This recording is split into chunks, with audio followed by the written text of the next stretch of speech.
Hello students, how are you? Hope all of you doing well. Students मेरी 4 या 5 classes हो चुकी हैं एंड हमने इंफॉर्मेशन रेट लास्ट क्लास में पढ़ा था. तो to revise that thing I am moving ahead with one question. Okay, in this question I have given that a discrete source emits 5 symbols with every milliseconds. ये ध्यान देने वाला point है students, with every millisecond. तो पहले तो मैं लिख देती हूँ मुझे 5 सिम्बल्स क्या क्या गिवन है.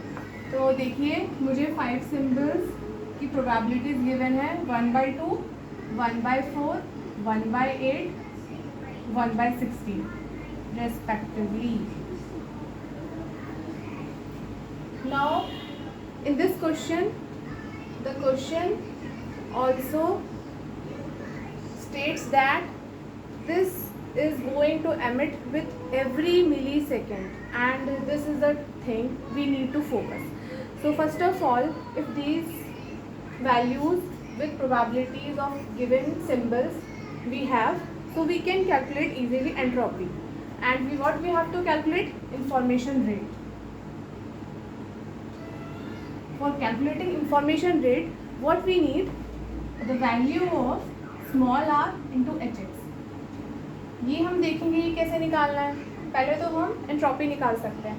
एंट्रोपी की वैल्यू अगर आपने मेरी लास्ट 4 to 5 क्लासेस मेरी देखी है तो एंट्रोपी हम लाइकलीहुड है हमारा कि हमने सेकेंड क्लासेस से हमने कवर की है. तो मैं इसका एक्सप्रेशन डायरेक्टली लिख दे रही हूँ without wasting any time. I tending to 1 to m minus sign outside of summation pxi log 2 pxi. अब हम क्या करेंगे, हमारा जो i है यहाँ पे वो tending to i 1 2 3 4 and I have missed one of the probability. I think here 1/16 is 2 times. So now there are 5 symbols with their 5 probabilities. So I can write it as I equal to 1 to 5. It must be clear here. Now if I am going to calculate, what I will do, I will just write their given probabilities. 1/2 log 2. If I am putting minus sign inside, then what I will get? Log 1/2 log 2 to the base 2. Now 1/4 outside probability log base 2 2 raised to power 2. I am writing 2 raised to power 2 exactly because from here I will get 2. Now the next expression is what? 1/8 log 2 2 raised to power 3. These are all the values in terms of 2 raised to power. So I am writing only that much. Log 2 2 raised to power 4 plus 1/16 log 2 2 raised to power 4. So this much calculation you can calculate. I am just going to write 1/2 into 1 log 2 expression 1/4 into 2 plus 1/8 into 3 plus 1/16 into 4 plus 1/16 into 4. If you will calculate this, you will get 15/8. That is 1.875 bits per symbol. ये मैं starting से आपको कह रही हूँ कि entropy की जो यूनिट होती है बहुत इंपॉर्टेंट होती है और 1.875 बिट्स पर सिंबल है. अगर आपको क्या होता है कि है ना, आप कभी भी क्वेश्चंस उठा के देखिए ईएस में आपको अगर 1.875 गिवन है तो इसके साथ वो लोग क्या करते हैं कि इसकी ना जो यूनिट है वो भी चेंज कर देते हैं. जस्ट लाइक बिट्स पर सेकेंड लिख देंगे और 1.875 बिट्स पर सिंबल लिख देंगे. तो अब वहाँ पे आपने कैलकुलेट तो सही किया है, बट अब क्या करेंगे आप है ना इसकी यूनिट्स में कंफ्यूज हो जाएंगे. तो you need to focus on both the parts, its unit as well as its calculative value. Now अब हम यहाँ तक तो पहुँच गए हैं एंट्रोपी तक. अब मेरे पास क्या है R.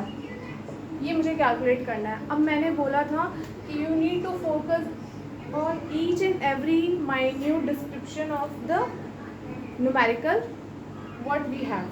तो इसमें क्या था स्टूडेंट्स कि इसमें था in every millisecond. In every millisecond का क्या मतलब है, R equal to 1/TB। 1/TB means millisecond is 10⁻⁻3।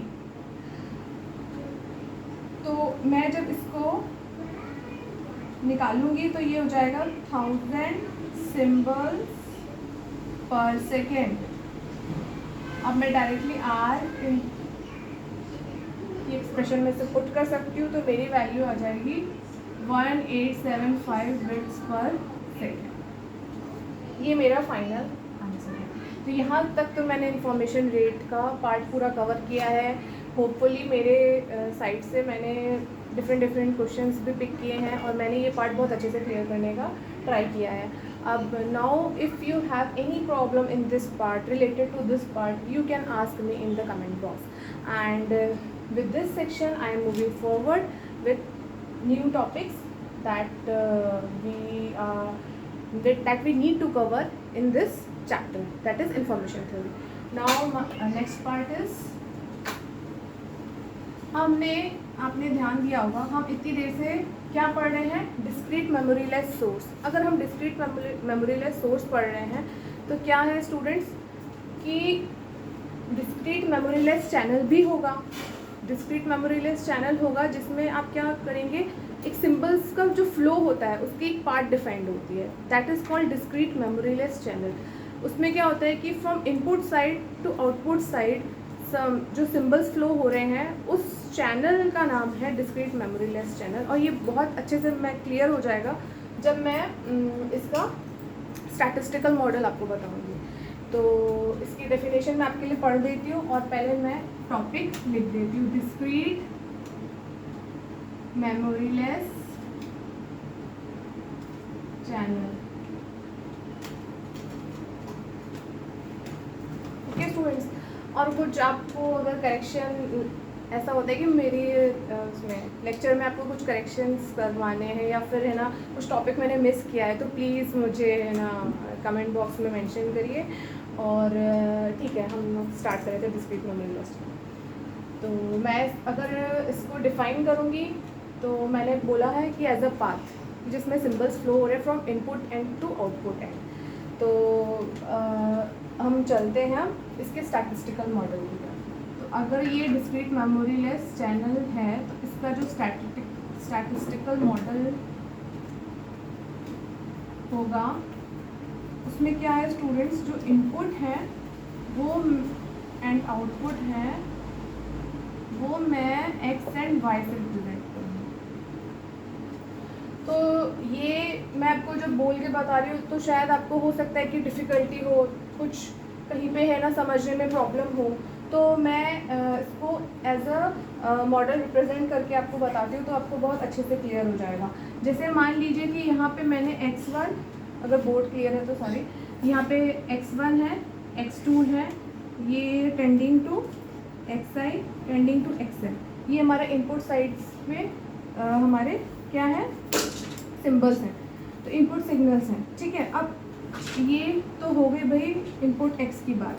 अब ये जा रहा है with probability P Y J of xi, ये इस प्रोबेबिलिटी के साथ जा रहा है और जो हमें आउटपुट में y मिल रहा है, तो अगर हमें आउटपुट में y मिल रहा है तो ये y2 yn और फिर ये यहाँ पे yj आएगा सॉरी, और यहाँ पे y, तो ये हमारे पास निकल के आई डिस्क्रीट मेमोरीलेस चैनल की मैथमेटिकल और स्टैटिस्टिकल रिप्रेजेंटेशन।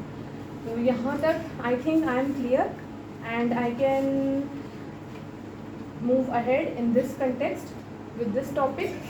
तो ये मैंने इंडिकेट किया है, तो बेसिकली आप ये देख पा रहे होंगे कि ये पी वाई जे एक्स आई एक्सप्रेशन लिखा है मैंने। तो this is the conditional probability, इसको हम क्या बोलेंगे स्टूडेंट्स, कंडीशनल प्रोबेबिलिटी।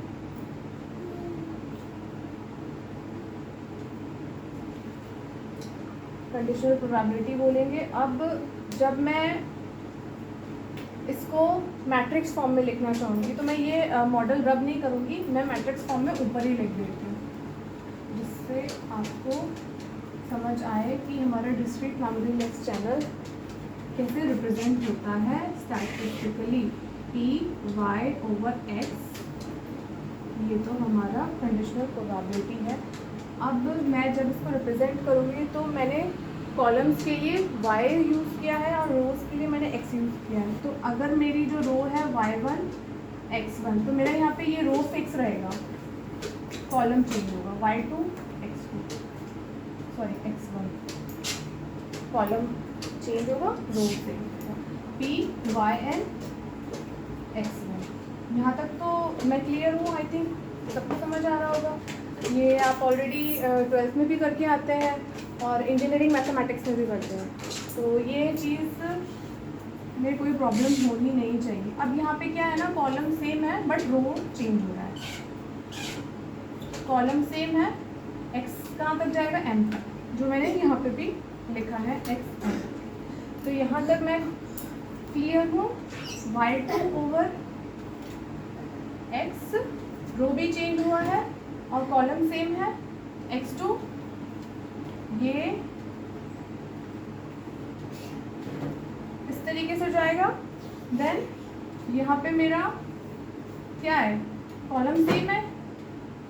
अब हम आते हैं यहाँ पे क्या है, मेरा कॉलम yn है और x2 रो है, x2 रो सेम है।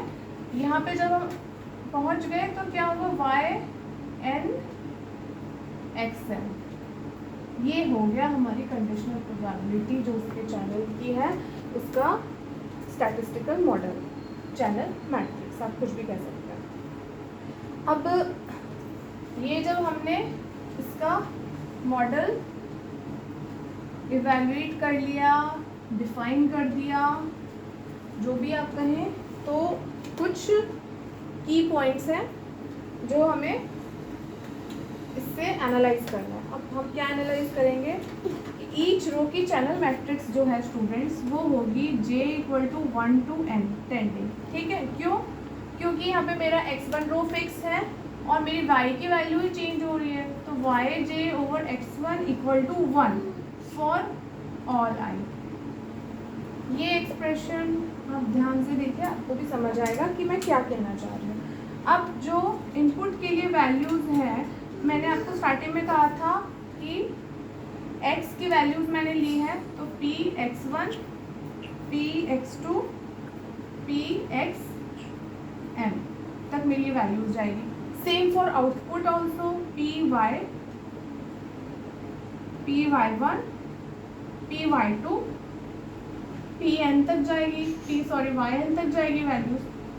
यहाँ पे तो आपको कोई डाउट होना ही नहीं चाहिए, ये तो बहुत अच्छे से क्लियर है। जो मैंने इसका DMC का मॉडल ड्रॉ किया था चैनल मैट्रिक्स वाला, वो वहीं से मैंने पिक किया है।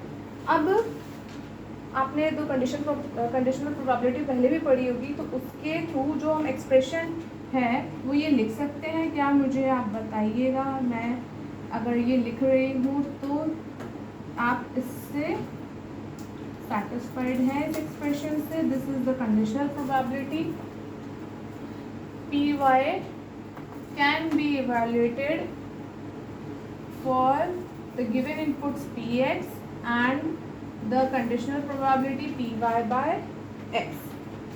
अब जो नेक्स्ट की पॉइंट है वो इसकी डायगोनल मैट्रिक्स, जिसमें आप px भी डिफाइन कर सकते हैं। मैं थोड़ा सा इस सेक्शन में ही लिख देती हूँ, मैं इसको रब नहीं करना चाहूँगी। px और इसका डायगोनल मैट्रिक्स जब आप लिखेंगे तो इसका मतलब क्या है कि जो डायगोनली हमें वैल्यूज़ गिवन है, px1 0, px2 यहाँ पे मेरे पास 0 0 0 टेंडिंग 0 0 px3, क्योंकि यहाँ पे px है इसीलिए बाकी वैल्यूज़ 0 है, तो ये मेरे पास डायगोनल मैट्रिक्स है। तो जब मैं इसको px y लिखूँगी तो मैं इसको ऐसे लिख सकती हूँ, px diagonal d py by x। ना ये तो हमारी DMC that is discrete memoryless channel की बात हो गई। अब हम क्या कर सकते हैं स्टूडेंट्स, हम इसके है ना टाइप्स ऑफ चैनल पढ़ेंगे कि एक्चुअली में टाइप्स ऑफ चैनल कितने टाइप्स के होते हैं, और ये टॉपिक इम्पॉर्टेंट है क्योंकि इसमें जो आगे का एनालिसिस है वो इन्हीं चैनल्स पे डिपेंड करता है। तो ये टॉपिक आप स्टार्टिंग से पढ़िए, अच्छे से पढ़िए और फोकस करिए कि कोई पॉइंट मिस ना हो जाए। तो मैं टाइप्स ऑफ चैनल पे मूव करूँगी। यहाँ पे कोई प्रॉब्लम होगी प्लीज़ आप मुझसे कमेंट बॉक्स में पूछ सकते हैं। एंड मैं टॉपिक लिख रही हूँ types of channel. Now first channel is lossless channel.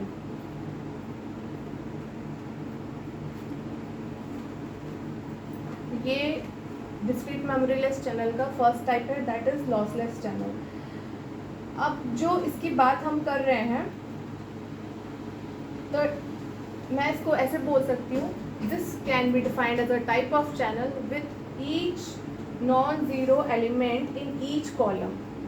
तो ये जो मैंने बोला आपको है ना वर्बली इतना अच्छे से नहीं समझ आएगा, मैं इसका मॉडल बना के बताती हूँ तो आप इसको अच्छे से समझ पाएंगे। P Y by X equal to 3/4 1/4 0 0 0। Now 0 0 1/3 2/3 0 0 0 0 0 1। अब आप इसमें देख सकते हैं क्या मैं कहना चाह रही हूँ। मैंने लॉसलेस चैनल को जब डिफाइन किया था तो I have explain its definition like with each non zero element in each column. एक कॉलम में एक ही नॉन ज़ीरो एलिमेंट होगा, then it will be like what lossless channel. So I think I am clear, and I can have one more model with which I can represent this. So I am writing here, and please focus on that. X1 will have two values. What is 3/4 and 1/4? I can write it here like this. 3/4 1/4. This is y1 y2. Now this is correct. X1 is a row, y1 y2 are two columns. This is y1 y2 and the values are 3/4 1/4. Now same with this x2, I am having what y3 and y4. y3 in y3 I have value 1/3 and y4 there is 2/3. So this is for x2 row. And what is in x3? x3 I have only one value, that is 1, and with y5. So I think I have cleared the definition of lossless channel and there is no confusion. I am moving ahead with the next type of channel. Okay students, I am rubbing this part. Second is deterministic channel.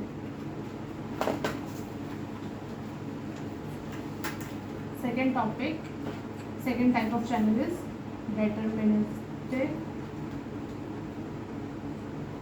You can say this is the reverse of lossless channel with having one non-zero element in every column. So every row, sorry. P y by x, if I am going to define with its matrix form, then it can be like this: 1 0 0 1 0 0 0 1 0 0 1 0 0 0 1. So as you can see, what I am saying, with every non-zero element in each row, in each row, in each row, in each row, in each row, in each row. So this is clear already. So if I am going to represent is this in the form I represented previously in the lossless channel, is x1 belongs to y1. What values with what values? 1 1. Am I correct? x3 corresponds to y2 with values 1, 1, x8, x4, and same with x5 corresponds to value 1, y3. Here we have completed the types of channel. I am having two more channels to cover in this part, but today I am ending here only, and we will cover the remaining two types of channel in the next class. Till then, please students, if any confusion or any type of queries come into your mind, please write into the comment section, and if my lecture is beneficial to you, then I will feel very happy. So students, please, if you can understand with this